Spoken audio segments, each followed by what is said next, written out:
Good morning again, Scott here, known as Cantaloupe to some online, and I'm bringing another video to you on a subject that's interesting to me. It might be of interest to you or someone you know, and that is a rare dive into government design, for lack of a better way to say it. And I am by no means a formally educated design person or administrator or even employed in the field. I'm just saying that there are some obvious things as a citizen, any citizen, that should probably be happening or should be understood, I think. And my aim in this video is to shed some light on these observations. So consider the agencies that you know about. Consider that there's probably agencies, government agencies that you don't necessarily know about, and that they all have some purpose, whether it's advertised or not. That is, some kind of official mission or statement where they have an overarching objective or goal, right, to provide some kind of service or protection, ostensibly. And one thing they all have in common, obviously, is that they're paid for by the taxpayers. So I'm not going to rail against abusive taxation, as tempting as it would be in this video. I'm not going to do that. That's not what this is. But what I do want to do is cover a couple of obvious things that should be obvious, that maybe they're not, but they should be, as far as the function of these agencies, the function of government departments.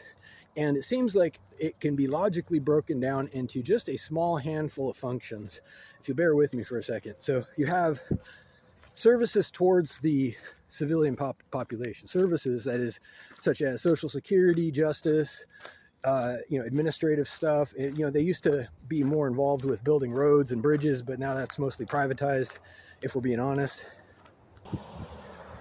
And then you have another category, which is, I'm guessing, the largest category, the largest section of the government, which is for things like defense, criminal prosecution. It's another aspect of the criminal justice system, which has multifacets, or is multifaceted.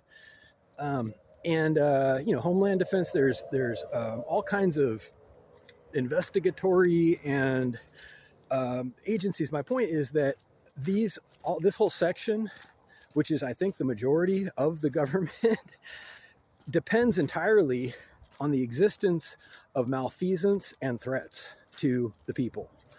So hold that thought just for a second.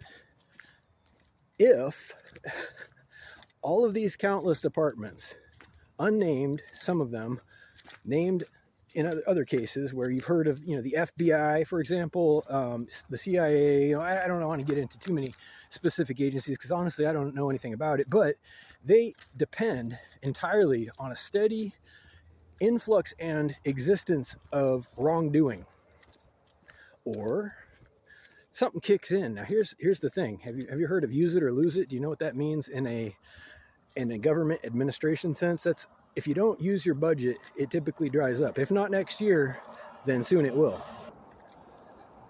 So when you connect these two ideas, my point is, it's not going to be a long video. My point is, if they must use it or lose it, that is to say, they must justify their expenditures with records of activity. They must show success stories on some level, some kind of progress or productivity, just to keep their funding. And they do.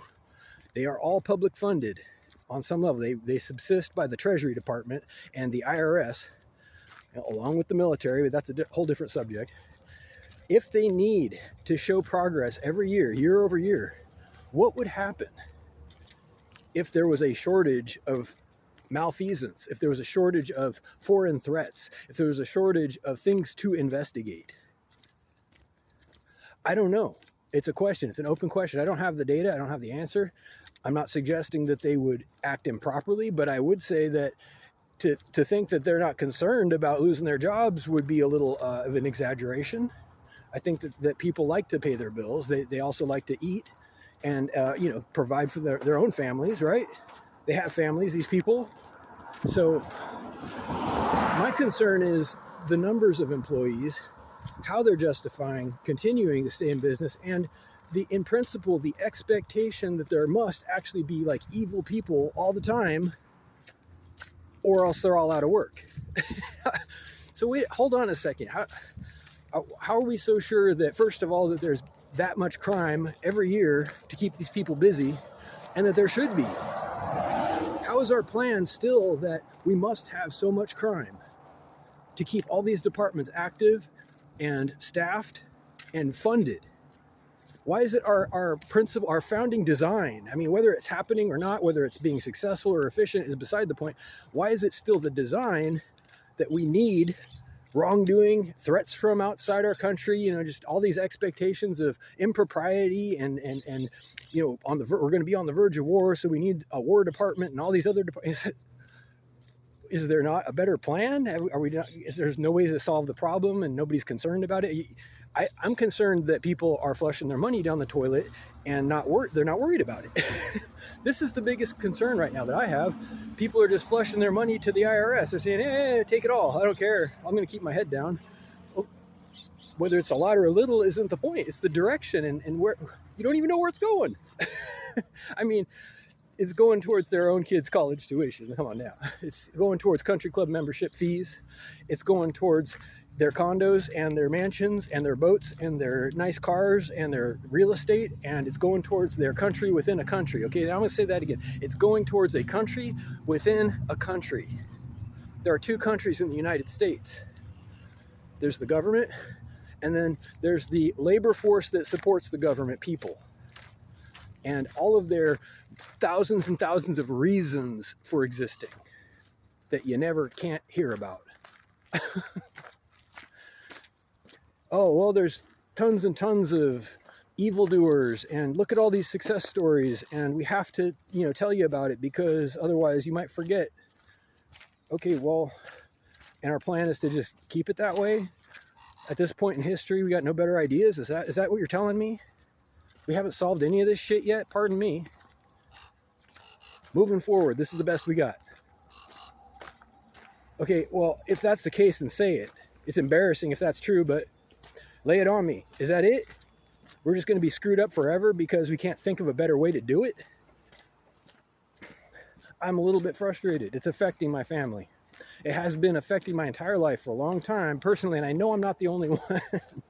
I don't even pay a lot in taxes. I've paid taxes all my life. I continue to pay property taxes at this time. But that's not my complaint. It's not a complaint of magnitude.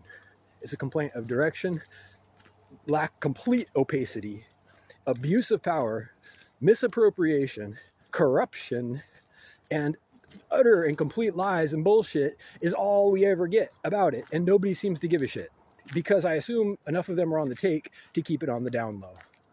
Should I be upset? Be honest. Come on now. Reach out with questions or comments to whitehotrobot@gmail.com. Thank you.